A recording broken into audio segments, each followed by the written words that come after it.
Welcome to our channel. Today we how to reduce direct mail costs with PostcardMania, full guide step by step clearly.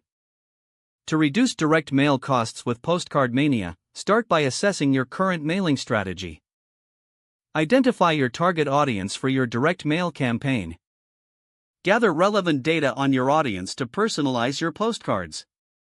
Utilize PostcardMania's design tools to create eye-catching postcards.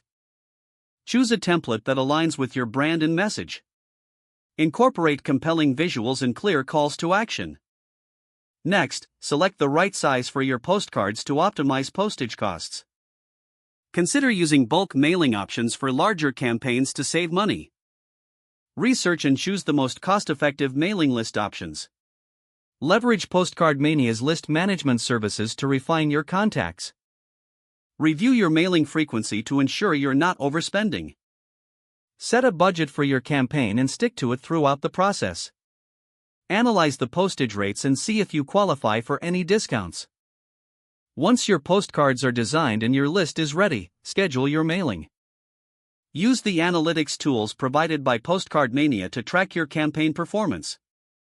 Monitor the return on investment to assess cost effectiveness.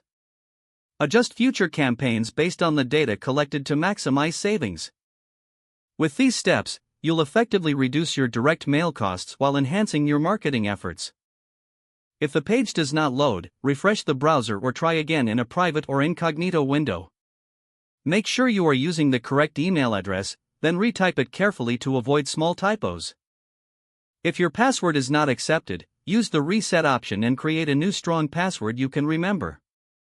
Check your spam folder for verification or security emails, then complete any requested. Enable two-factor authentication if available to improve account security and reduce unauthorized access risk. After signing in, review your profile details so your contact information and settings are accurate and current. If you see an error message, note it down and try again after restarting your device and internet connection. Log out when you finish, especially on shared devices, to keep your account and payment information secure. If the page does not load, refresh the browser or try again in a private or incognito window. Make sure you are using the correct email address, then retype it carefully to avoid small typos. Don't forget to like this video and subscribe to our channel for more step-by-step tech guides.